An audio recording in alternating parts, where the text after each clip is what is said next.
Mañana. ¿Se nota más luz que tenemos aquí? Yo lo noto. O sea, parece que hay muchísima más luz aquí. Esperamos que no se note en el sueño. ¿Bien? Ya que hemos dormido un poquito menos anoche. ¿O qué tal? ¿Hemos ido a la cama antes para dormir igual? Maribel me dijo anoche, dice, a las 9 nos vamos a la cama. Y bueno, íbamos a hacerlo, pero no fue culpa de ella, fue culpa mía, que estaba preparando cosas para hoy y no logramos esa meta. Bien, pues estamos viendo este sermón de Jesús, el último gran sermón del Evangelio de Mateo. Recordamos que en el Evangelio de Mateo hay 5 grandes sermones, o sea, secciones que vemos que Jesús está enseñando. Y en los capítulos 24 y 25 tenemos el sermón de Jesús que habla sobre la profecía. Y hemos estado viendo este tema, pero no sé si habéis notado lo que ha pasado en esta semana. Qué interesante ha sido ver las noticias en esta semana. Uy, ahí estamos. ¿Habéis visto esto? Eso de la estrategia de la Unión Europea sobre la preparación. Nos están animando a tener dinero en efectivo en casa, tener comida en casa, por lo menos para sobrevivir 3 días, y recomienda baterías porque parece que estamos a punto de pasar por algo que no nos han dicho lo que es. Y no sé lo que es tu reacción a eso. Quizás viene a la mente esta pregunta, ¿es el fin del mundo? Nos están intentando meter miedo en el cuerpo sobre lo que va a pasar. Pero pregunto, ¿cómo reaccionas? Bueno, estaban viendo, por lo menos en algunos sitios, no sé si aquí, pero algunos se fueron corriendo a la tienda a comprar todo de las latas y así empezar a preparar su búnker en su casa, por si tenemos que sobrevivir. Yo qué sé, 3 días me parece poco, pero bueno, en fin, que lo que nos han dicho. Hoy hemos tomado esto con tranquilidad y con confianza en el Señor. No quiero hablar pues nunca hago nada. No, o sea, tenemos que ser coherentes con lo que hacemos, pero si conocemos a Cristo, tampoco es para perder la calma y salir corriendo porque se cae el cielo encima. Y eso es precisamente lo que quiero hablar en esta mañana. Ahora, en cuanto a esta noticia, simplemente os digo que hay voces en el mundo, sobre todo en la política, que parece que sobreviven metiendo miedo a las personas. Y lo único que podría decir es, hacemos mejor si no cunde el pánico entre nosotros. Así que os animo en cuanto a este pensamiento. Pero vayamos a la palabra y veamos el tema, porque los discípulos, si recordamos, hemos estado enfocando en estas 2 preguntas, ¿cuándo y qué señal? Pero, ¿cuándo y qué señal de qué? Bueno, hemos hablado de la venida del Hijo del Hombre, la manifestación de Cristo, pero hemos hablado también del fin del siglo. Entonces, mi tema hoy es el fin del siglo. Así que cuando escuché la noticia, yo no lo vi, pero me lo han contado varias personas y cada persona que me lo ha contado de forma diferente. Entonces, al final de la noche sí que lo busqué en YouTube para enterarme un poco más. Pero digo, qué curioso que el tema de hoy es el tema del fin del siglo. Así que vamos a entrar en ese tema y ver lo que dice el Señor en cuanto a esto. Y la pregunta es, ¿cómo reaccionamos ante el fin del siglo tal como lo describe Jesús? Bien, entonces, tenemos este fin del siglo que el Señor en su contestación en el capítulo anterior había dicho lo siguiente. Cuando habló primeramente de la abominación que trae desolación, si recordáis, dije que esa es la señal de que Cristo se manifestará. Ocurre 3 años y medio antes de que Cristo se manifestará. Luego después hablamos de la señal del fin del siglo. Y la señal del fin del siglo es cuando Cristo vuelve, y en Apocalipsis lo vemos montado sobre un caballo blanco, con una espada que procede de su boca, no habrá enemigo que podrá resistirle. Esa es la señal de el fin del siglo. Pero había dicho esto en el capítulo anterior, versículo 30, entonces aparecerá la señal del Hijo del Hombre en el cielo, y entonces lamentarán todas las tribus de la tierra y verán al Hijo del Hombre viniendo sobre las nubes del cielo con poder y gran gloria, y enviará sus ángeles con gran voz de trompeta y juntarán a sus escogidos de los cuatro vientos desde un extremo del cielo hasta el otro. Bien, el Señor había dicho esto, pero no hay explicación por qué van a juntar los ángeles a todos los que están sobre la tierra. Bueno, el Señor ha desarrollado un poco el pensamiento. No sabéis cuándo va a pasar eso, por lo tanto tenemos que hacer ¿qué? Tenemos que velar y tenemos que prepararnos, porque podría ocurrir realmente en cualquier momento. No sabemos el día ni la hora. Pero dejando ese tema en el aire, el Señor vuelve a este tema ahora. En el capítulo 25 vuelve a hablar del Hijo del Hombre y de los ángeles y lo que ocurre a continuación. Así que aquí vamos con el tema. Tenemos aquí el llamado juicio a las naciones y está hecho en la imagen de un pastor que separa entre ovejas y cabras. Aquí pone cabritos. La palabra cabrito, tiene sus complicaciones en castellano, pero hay conexiones con eso, ¿no? Bueno, recuerdo hace años, estuve andando para casa y vi un rebaño de ovejas y el pastor estaba allí con las ovejas. Y bueno, yo creo que estaba en el coche y le dije a Maribel, déjame salir del coche, quiero hablar de pastor a pastor con este hombre, para pedirle un poco de consejo. Que yo soy pastor, ¿qué consejo me das? No, fue curioso hablar con el hombre, pero hablamos un poco sobre las ovejas y bueno, me sentí sumamente tonto en aquel momento porque me dijo, bueno, sí, yo son principalmente ovejas que tengo y algunas cabras. Y le dije, digo, ¿cómo distingues entre las cabras y las ovejas? Y me dijo, las ovejas tienen lana, las cabras tienen pelo.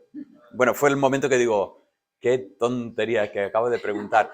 Y la verdad, hasta este momento yo veía un montón de animales y decía, ¿estos qué son? Bueno, la verdad yo solía ver el tema de cuernos y pensar que eso era lo que distinguía. Luego ese día empecé a notar y digo, qué tontería, ¿no? Los ves y enseguida dices, lana, piel, digo, pelo, que ahí está la distinción. Bueno, aquí tenemos el pensamiento. El pastor no tiene ninguna complicación entre decir, esta es cabra y se nota que es cabra y esta es oveja y se nota que es oveja. Así que ese pensamiento no es aquí un problema para el pastor que llega y dice, a ver, a ver qué será. No, él sabe perfectamente lo que es cabra y lo que es oveja. Por lo tanto, aquí tenemos el comienzo de este pensamiento del juicio de las naciones. Pero notamos que aunque lo llamamos así, y de hecho miré en la Biblia, en muchos de los títulos en la Biblia, pone eso, el juicio de las naciones. No es un juicio nacional, no es un juicio en que llega España y el juez dice, España, cabra, y luego llega Italia, cabra también. No me meto en eso, ¿no? No quiero crear... Bueno, no es un juicio nacional en ese sentido, es un juicio individual. Entonces, ¿por qué dice las naciones? Pues si recordamos, en este sermón el Señor está enfocado en Israel. Cuando habla de orad que vuestra huida no sea en sábado, está hablando de la nación de los judíos. Y entonces aquí tenemos un enfoque que cambia y estamos hablando ahora de las naciones en el sentido en que los judíos normalmente hablaban de sí mismos frente a los gentiles. Entonces aquí podemos entender que es un juicio no de los judíos, sino un juicio de las naciones en el sentido de los gentiles. Bien, vamos a entrar en nuestro pasaje. El pasaje empieza con lo que yo voy a hacer es empezar con el trasfondo del pasaje. O sea, tengo que un poco empezar en sentido general y luego entraremos más concretamente en el pasaje.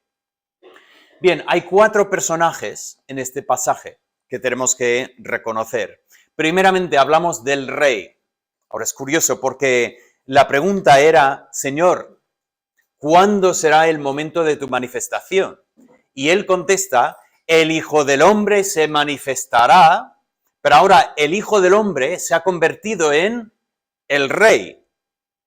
Tampoco es exactamente que las parábolas anteriores se han presentado a un rey, aunque podríamos imaginar que la última parábola que vimos la semana pasada era un rey que había entregado talentos a sus siervos y sin embargo no le llama rey. Pero aquí de repente el Hijo del Hombre se ha convertido en rey. Para contestar por qué, solo tenemos que ir a Apocalipsis. En Apocalipsis, cuando Juan narra este momento de la venida de Cristo, ¿cómo es este Cristo que viene? Os acabo de comentar que viene montado sobre un caballo blanco, tiene una espada que procede de su boca y luego, ¿qué dice? Tiene un nombre escrito en su muslo. ¿Cuál es el nombre? Él es el Rey de Reyes, el Señor de Señores. O sea, de todos los señores que han existido en la tierra, Él es el Señor de todos ellos. Y de todos los reyes, Él es el Rey de cada rey. Él está por encima de todos. Por lo tanto, llegamos y el que va a juzgar no es el Hijo del Hombre, el manso y humilde, el Jesús de Nazaret, sino que es el poderoso Rey de Reyes y Él se sienta en juicio sobre las naciones. El segundo personaje que tenemos en esta historia tiene que ver con las naciones. Vienen las naciones delante de Él, vienen individuos delante de Él para recibir sentencia de Él. Pero el último, y quizás para mí lo más complicado, lo más fácil de ignorar, son los hermanos, dices David. Cuando lo leímos, yo no vi a los hermanos. Pues mirad conmigo al versículo 40. El versículo 40 dice así, y respondiendo el rey les dirá, de cierto os digo que en cuanto lo hicisteis a uno de estos mis hermanos más pequeños, a mí lo hicisteis. Aquí tenemos unos que realmente están en el centro del juicio porque el enfoque es ¿qué habéis hecho con ellos? ¿Qué has hecho con mis hermanos? Incluso los que habéis visto como de poca importancia, el más pequeño de mis hermanos, ¿qué habéis hecho con ellos? Ahora, ¿quiénes son estos hermanos? Si solo tuviéramos Mateo, yo creo que no podríamos contestar esta pregunta. Y sin embargo, podemos interpretar la Escritura con la Escritura y la Escritura nos permite entender quiénes son estos hermanos. Bueno, para contestar eso, volvemos atrás y notamos como, a ver, creo que lo tengo así bajo los acontecimientos. Voy a empezar primeramente en el libro de Zacarías. En Zacarías, capítulo 12, versículo 10, hay una profecía sobre Israel. Y la profecía dice que un día Israel se convertirá. Ahora es curioso el pensamiento porque Israel se ve a sí mismo como nosotros somos el pueblo de Dios, nosotros somos los fieles, nosotros somos los elegidos de Dios. Y sin embargo, Israel estaba apartándose más y más y más. Y la profecía dice, pero un día, aunque se hayan apartado mucho, un día volverán. Y hay una profecía increíble porque dice, mirarán al que han traspasado. Ahora recordamos, Zacarías es del Antiguo Testamento. No tiene nada que ver con lo que es el Nuevo Testamento. O sea, es años antes, son siglos antes del Nuevo Testamento. Y sin embargo, habla de uno que traspasan. Cuando estaban hablando varias veces de acabar con Jesús, había varios momentos en que los judíos tomaban piedras pensando apedrear a Jesús, matar a Jesús, pero al final no logran nunca apedrear a Jesús. ¿Cómo matan a Jesús? Lo entregan a los romanos, que hacen una cosa que era hasta ofensiva para los judíos. Le cuelgan sobre un árbol, sobre un madero, sobre la cruz. Y parte de ese proceso es horadar sus manos y sus pies. Esa profecía viene del Salmo 22. Pero no solo eso, sino cuando Jesús está ya y clama, en tus manos entrego mi espíritu, viene el centurión y ¿qué hace? Traspasa su costado. El Señor fue traspasado y la profecía venía desde antes y decían, un día Israel mirarán al que han traspasado y habrá una conversión. Israel volverá al Señor. Esa profecía no hablaba de los tiempos de Jesús. Esa profecía no hablaba de ningún momento posterior hasta el día de hoy. Todavía no se ha cumplido esta promesa, pero esa promesa queda pendiente y se cumplirá. Y en Apocalipsis, de repente empezamos a leer del futuro, de ese periodo de 7 años al final de los tiempos, de la profecía de Daniel. Y lo que nos dice de repente en el capítulo 7 es que en un día se convertirá 144.000, 12.000 judíos de cada tribu, y los 144.000 serán sellados e irán por todo el mundo. Nos dice el capítulo 14 que no hay mentira en su boca, van diciendo la verdad. ¿Y cuál es la verdad que van anunciando? No tiene nada que ver con el calentamiento global ni ninguna cosa de estas. Tiene que ver con el Mesías que durante siglos los judíos habían rechazado y de repente en un día, pues multitudes se han convertido. Ahora, quizás tienes preguntas sobre los 144.000 y quieres saber más sobre estos 144.000, pues os digo que hay mucha opinión sobre los 144.000. Hay opiniones que podemos descartar directamente. Primeramente digo que los 144.000 no son los testigos de Jehová, ¿vale? Ellos creen que son los 144.000, no lo son. El texto claramente sitúa esto, no en los años 1800, no, esto está todavía por ocurrir. Por lo tanto, podemos descartar eso. Hay algunos que leen eso y entienden que es una representación de la iglesia. Y desde luego hay conexión entre lo que nosotros somos y lo que los 144.000 son. No quiero descartar eso en ningún momento.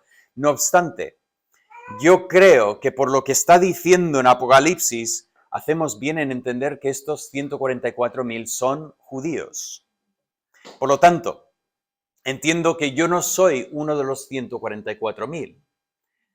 Pero no pasa nada, porque, como digo, lo que ocurre a los 144.000 es lo mismo que ha ocurrido a nosotros.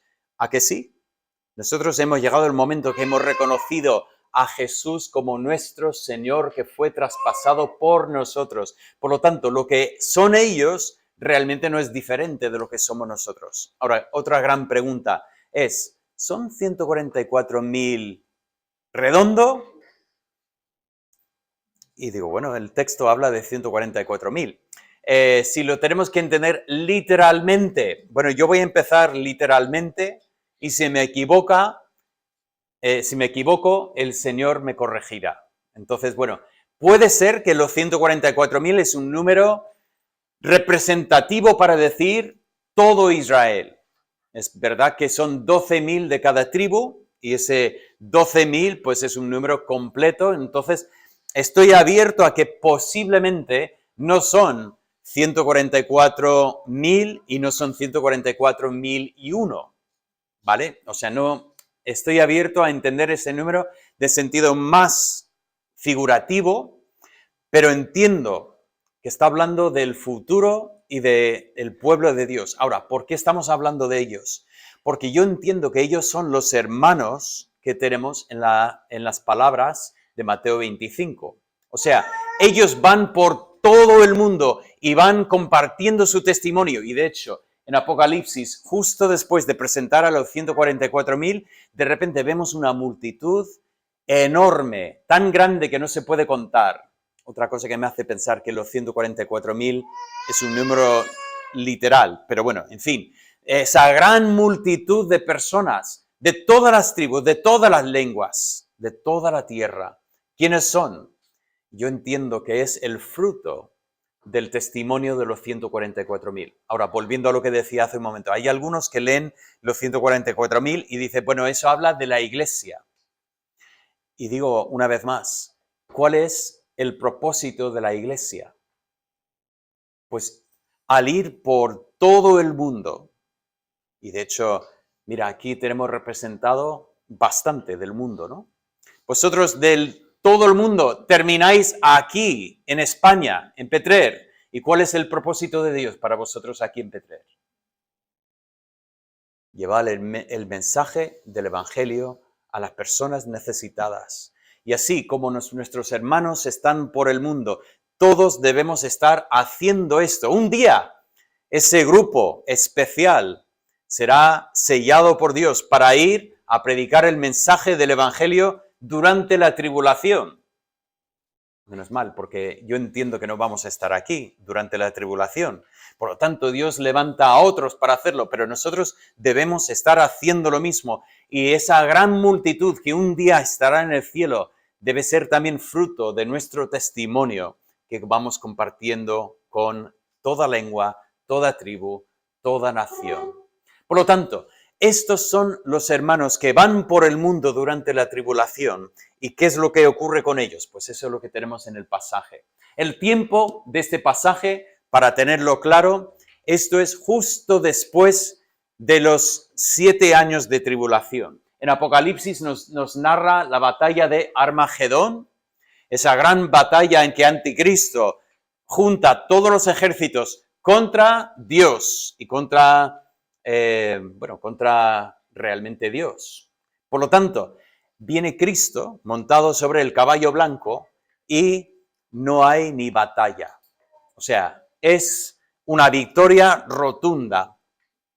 Y después, antes de comenzar ese reino milenario de Cristo, el reino en que Cristo reinará en cumplimiento de las profecías, que se sentará sobre el trono de su padre David, habrá este juicio, el juicio que vemos aquí. También, de hecho, podemos leer en Apocalipsis 20, del 1 al 6, y veremos ese mismo juicio, pero desde la perspectiva de Apocalipsis.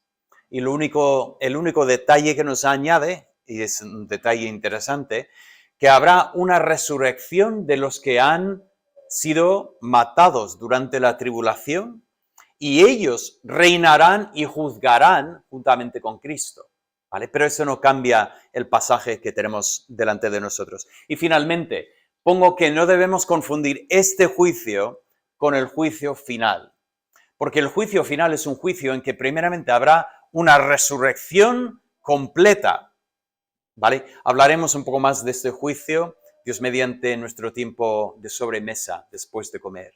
Pero aquí estamos hablando de en la transición entre la tribulación y el reino de Cristo. Aquí tenemos situado este juicio que vamos a mirar hoy. Y finalmente, el propósito del juicio, ya he comentado, es para separar entre ovejas y cabras,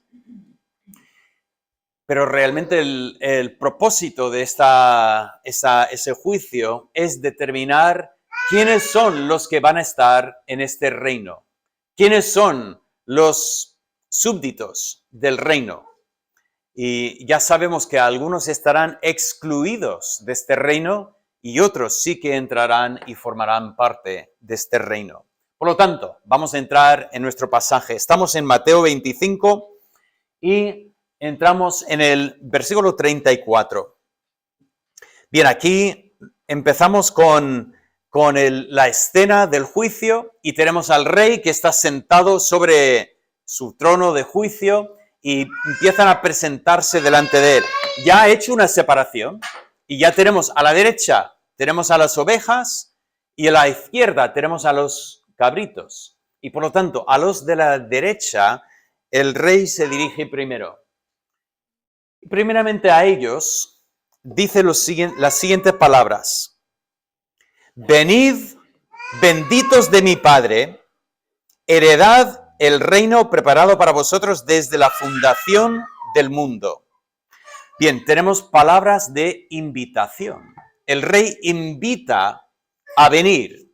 Ahora, ¿a quién invita a venir? Primeramente le llama los bienaventurados o los bendecidos. Aquí tenemos los benditos.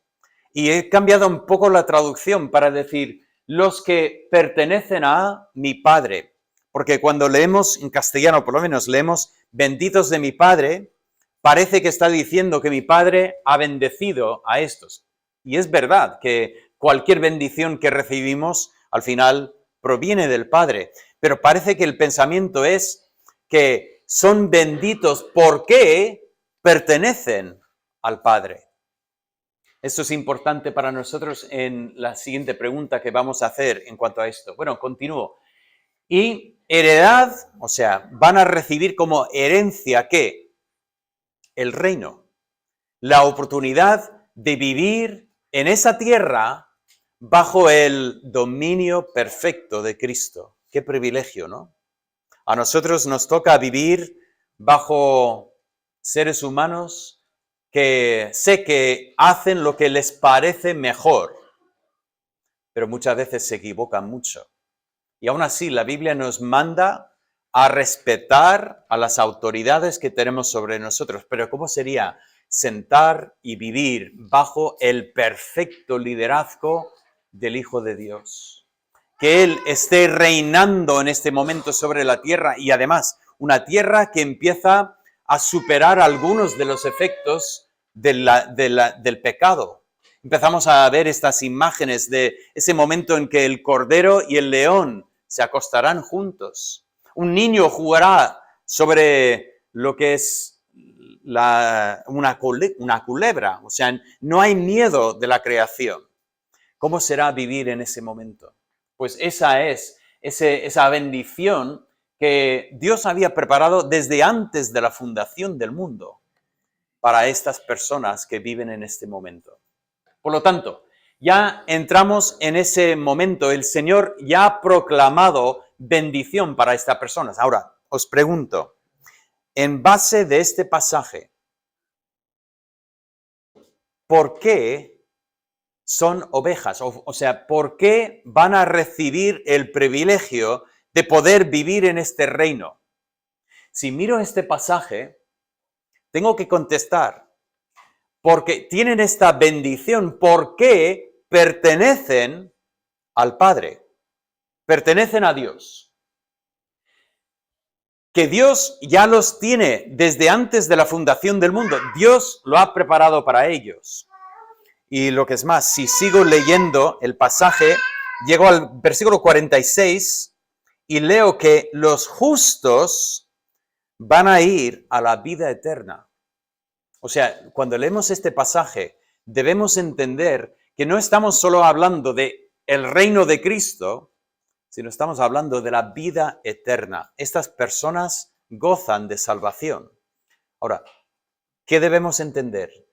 ¿Cómo se han salvado estas personas? Y la respuesta es de la única forma que se puede salvar una persona.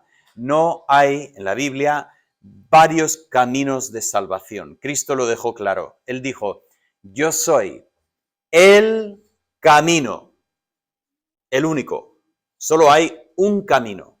Yo soy la verdad. La verdad existe, aunque nuestro mundo y nuestra sociedad nos quieren confundir y decir que hay muchas verdades. La verdad es una. Y dice, yo soy la vida. A mí me gusta juntar esos tres pensamientos en uno y decir, Cristo dijo que es el verdadero camino a la vida. Solo hay un camino verdadero a la vida.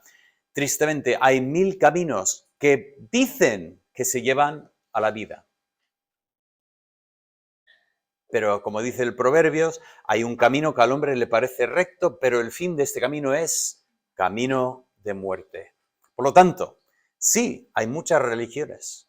Sí, hay muchas moralidades en este mundo y cada uno se propone a sí mismo como yo soy una forma de llegar, y esa imagen de tener una montaña y la cima de la montaña, pues da igual si subes de esta cara o de esta cara, llegas arriba al mismo sitio. Esa es una mentira de Satanás que ha estado utilizando durante siglos y siglos y siglos y tristemente sigue engañando a las personas. Por lo tanto, ¿cómo se salvan estas personas? La respuesta es, ya eran ovejas antes de este juicio. Este juicio no los ha convertido en ovejas, sino que los ha reconocido como ovejas. ¿Por qué? Porque son ovejas porque habían puesto su confianza en Cristo como su Salvador. Entonces, llegamos a este juicio no para determinar que son ovejas, sino para apremiarles como ovejas. Por lo tanto, entran en el reino. Ahora, lo interesante de este juicio es que las ovejas hablan. Las ovejas hablan y tenemos este pasaje tan interesante que dice, bueno, empezamos primeramente con el rey que dice, porque tuve hambre y me diste de comer, tuve sed y me diste de beber, fui forastero y me recogiste, estuve desnudo y me cubriste, enfermo y me visitasteis, en la cárcel y vinisteis a mí. Y las ovejas hablan y dice, ¿cuándo? ¿Cuándo te hemos visto con hambre y te hemos saciado, con sed y te hemos dado? ¿Cuándo? No recordamos haberte visto jamás. Ahora, lo que nos está mostrando esto es la sinceridad del amor con que han actuado estas ovejas. O sea, no lo hicieron porque digo, uy, esto es Cristo, tengo que... No, estaban haciéndolo incluso hasta ignorantes de lo que estaban haciendo. Estaban que les parecía poco lo que habían hecho cuando realmente lo que habían hecho era una cosa grande. Ahora, dije todo lo que dije hace un momento porque hay algunos que leen este pasaje y dicen, ¿ves? Que pueden entrar en el reino porque dieron de comer y de beber y visitaron. Y eso es donde tenemos que entender, eso no es el pensamiento del pasaje. Por eso enfatizaba, ya eran ovejas antes del juicio. El juicio era solo reconocer lo que eran. Y ahora tenemos la prueba. ¿Cómo actúa una oveja? Y la respuesta es, una oveja actúa en esa sinceridad y ese amor hacia los que son hermanos del rey. Y aquí tenemos la imagen que yo entiendo. Dios envía a los 144.000 por todo el mundo para ser un testimonio para Él. Y sufren. Sufren persecuciones. Sufren hambre, tienen sed, a veces les falta ropa, a veces les echan a la cárcel, a veces caen enfermos.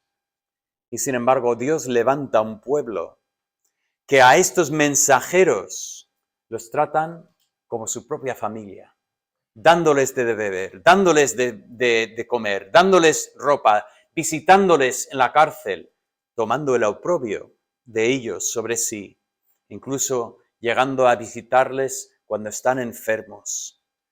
Y esto es la demostración de lo que de la diferencia que ya ha ocurrido en el corazón. Y por lo tanto, llegamos al destino final, versículo 46, la última frase del capítulo, los justos pasarán a la vida eterna. Ellos no solamente entran en el reino, sino ya tienen prometido para ellos esa gran bendición de la vida eterna. Bien, pero el pasaje no ha terminado, porque el rey así ha hablado con los de la derecha, pero también habla con los de la izquierda. ¿Qué es lo que dice para los cabritos? Bueno, esas palabras son contrarias a lo que había dicho a las ovejas. A las ovejas era la invitación a entrar en ese momento del reino que fue preparado para ellos, pero ahora tenemos esas palabras: apartaos de mí, malditos. Son palabras fuertes, ¿no? Apartaos de mí, malditos. ¿Recordáis que decía benditos los que pertenecéis a mi Padre? Aquí no hay nada de sobre a quién pertenecen, porque no pertenecen al Padre. Y luego dice, iros al fuego eterno preparado para el diablo. Curiosamente, antes habíamos hablado del reino que estaba preparado desde antes de la fundación del mundo, pero aquí hablamos de un infierno que está preparado, no para ellos. Dios no hizo el infierno para los pecadores, hizo el infierno para el diablo. Pero tristemente el diablo se llevará consigo a todos los que pueda para este sitio. Por lo tanto, ya tienen ese destino preparado para el diablo y sus ángeles. ¿Y por qué? Una vez más, ya eran cabras antes de este juicio, pero la demostración de que eran cabras lo tenemos a continuación. ¿Qué pasa?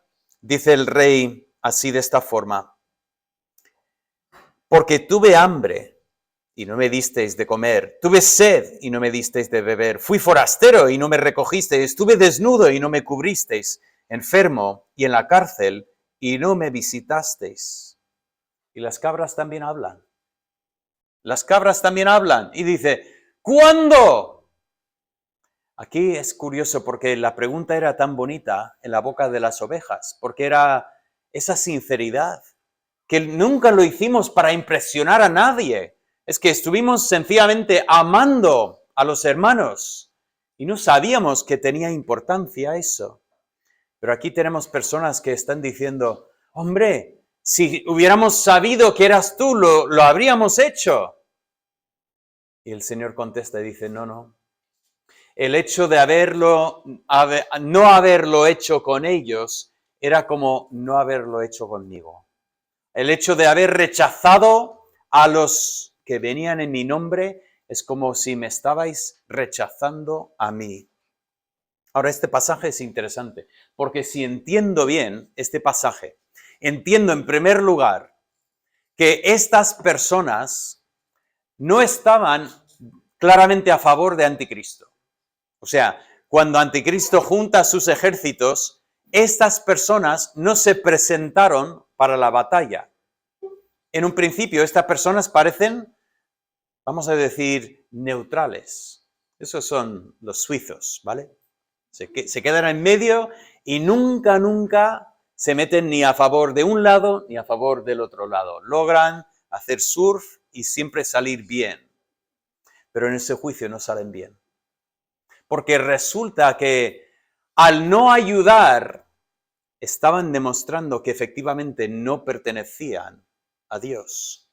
Y por lo tanto, aquí viene la condenación. La condenación que a pesar de ellos quieren presentar su ignorancia, es que no sabíamos, y no, esa excusa no vale delante de Dios. Esa ignorancia es mala excusa muchas veces. Mi recomendación, no intentes usar la ignorancia como una excusa si te para la policía. ¡Ay, es que no sabía!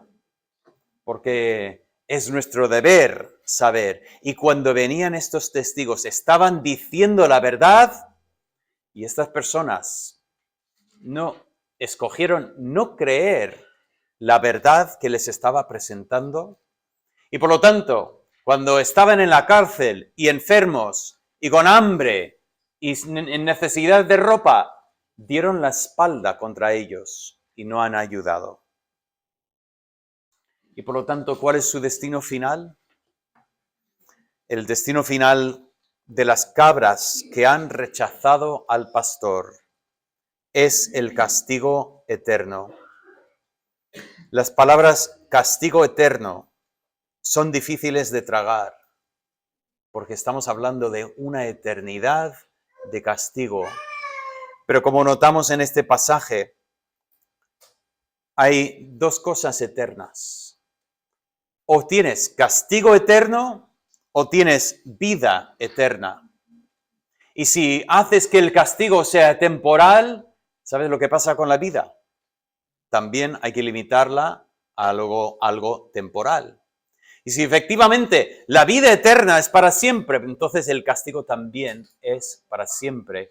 Es terrible ese pensamiento, pero por eso tenemos la palabra que nos advierte, que decía Abraham al rico, allí en sus tormentas, decía, tus hermanos, ¿quieres que tus hermanos no vengan a este sitio?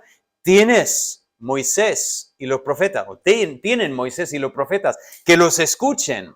La palabra nos advierte para que nadie tenga que ir a un sitio de castigo eterno, para que podamos tener vida eterna. Y la gran pregunta es, ¿qué hacemos con el mensaje que Dios nos ha dado? ¿Vamos a creer este mensaje? Si creemos, tenemos vida. Es así de sencillo. Este pasaje es sumamente interesante para mí porque tenemos esta visión, no es el juicio final, pero tenemos ese momento de juicio que dice, de todos los sobrevivientes de la gran tribulación, no todos van a entrar en el reino. Primeramente, Dios conoce a los suyos. Yo quiero enfatizar este punto en esta mañana. Dios conoce a los suyos. Dios no es como yo, que ve un montón de animales y digo, me pregunto cuáles son cabras y cuáles son ovejas. Dios mira y sabes quiénes son las ovejas y quiénes son los cabritos. Y pregunto, ¿tú qué eres? ¿Tú eres cabrito o tú eres oveja? Dice, bueno, David, yo intento ser buena persona. No estoy hablando de ser buena persona. Estoy hablando de lo que tú has hecho con el sacrificio de Cristo en la cruz. Y si dices, David, ¿qué tengo que hacer yo con el sacrificio? Este es el mensaje del Evangelio. Cristo murió en la cruz por tus pecados y tú tienes que reconocer que efectivamente murió por tus pecados y confiar en Él como tu Salvador.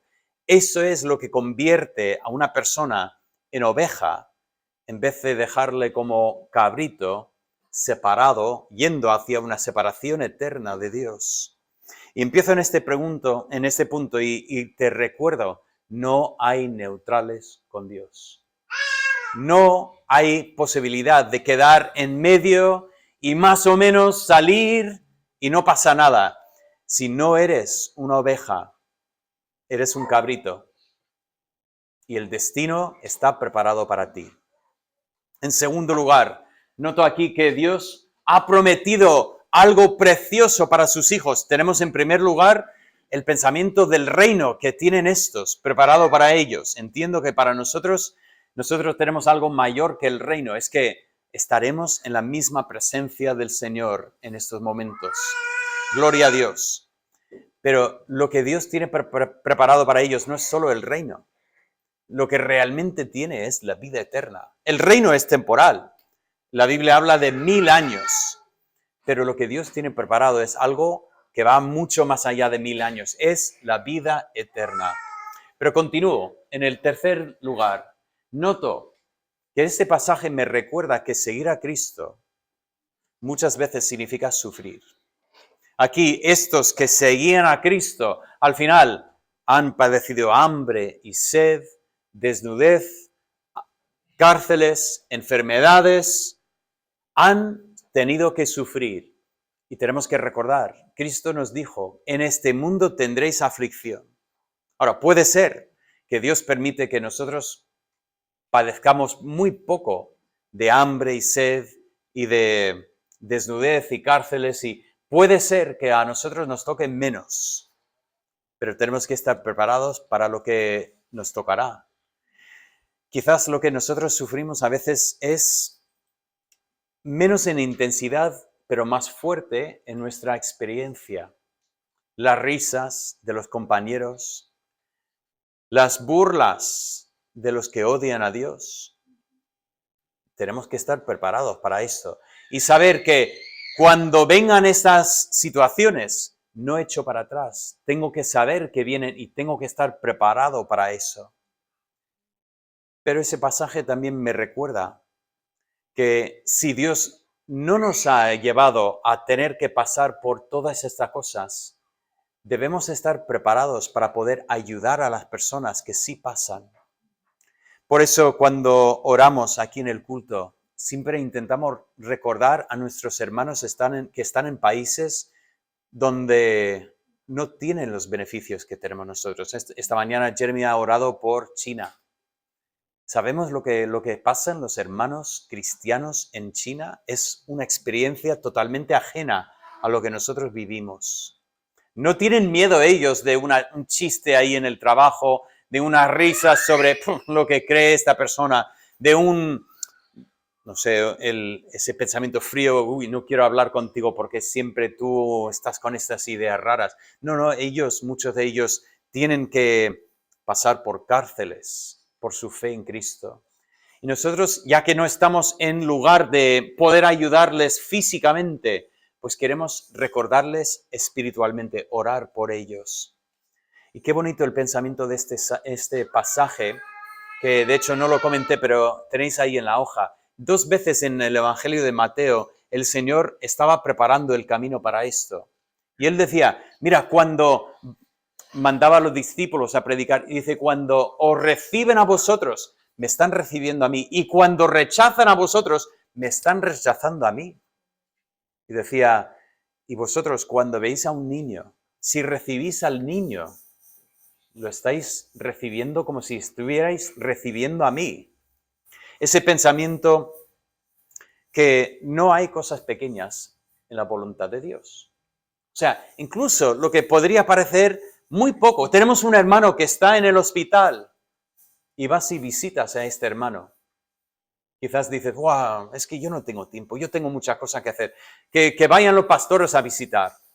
Bueno, bien, es una bendición también para nosotros visitar. Pero ¿sabes qué es una bendición para ti ir a visitar a una persona en el hospital? ¿Por qué? Porque es como si estuvieras visitando al mismo Cristo. O sea, es así de precioso ante los ojos de Dios. ¿Sabes que visitar a una persona que ya no puede salir de su casa? Yo lo comparo aquí con el tema de el que está en la cárcel.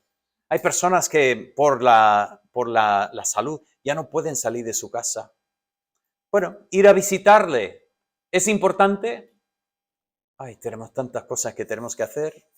Ya, pero si apartamos tiempo para hacer eso, ¿sabéis que eso es algo precioso ante los ojos de Dios? Oye, hacer una comida para una persona en su momento de necesidad, o quizás ni en su momento de necesidad, sencillamente hacer una comida para una persona para mostrar sincero amor, no para que la persona te invite a su casa luego después, no, solo para hacer algo para esta persona. ¿Sabes que todo esto tiene valor ante los ojos de Dios? Y no lo hacemos para ganar favor con Dios, lo hacemos sinceramente en esa casi ignorancia de decir, Señor, ¿te parecía importante esto? ¿En serio? Ah, qué bonito es cuando realmente se manifieste el amor entre el pueblo de Dios. Esta mañana en el proverbio hemos leído también de dar de beber y dar de comer. En este caso hablaba de los enemigos y efectivamente también lo podemos hacer. También podemos ser un testimonio para el mundo cuando uno que jamás nos mostraría misericordia, nosotros mostramos misericordia a esta persona. Pero creo que hay errores. A veces hay personas que solo hacen cosas para los que están en la calle. Y, yo voy a ayudar a las personas ahí que necesitan. Tristemente hay personas que solo hacen el bien para los cristianos. Y como su mundo es tan pequeño que ignora a todas las necesidades fuera. Aquí tenemos un pensamiento de que deberíamos empezar con la casa de la fe, como dice el apóstol Pablo. Pero también deberíamos extender esto incluso a nuestros enemigos. Así que este pasaje, llegamos aquí al final del pasaje y veo un mensaje tan práctico para nosotros en nuestro día a día. Deberíamos mostrar el amor de Dios de manera tan práctica a las personas que tenemos en nuestra vida. Bueno, empecé con la pregunta, ¿cómo afrontas tú ese pensamiento del fin del siglo? El mundo está terminando, ¿qué hacemos? Bueno, lo bonito de este pasaje es que veo una tranquilidad porque las ovejas saben lo que les queda, lo que les queda por delante. Y por lo tanto, es el fin del mundo. Gloria a Dios. Ya era hora, ¿no? Qué bien. Yo no tengo que tener miedo porque yo sé lo que me espera, porque yo pertenezco al Padre. Y lo que me espera a mí es bendición, no maldición, porque mis pecados están bajo la sangre de Cristo. No me queda ninguna condenación, más bien lo que me queda por delante es comunión con el que es mi Salvador y mi Creador. Y esa es mi gran esperanza que me da una paz en este mundo.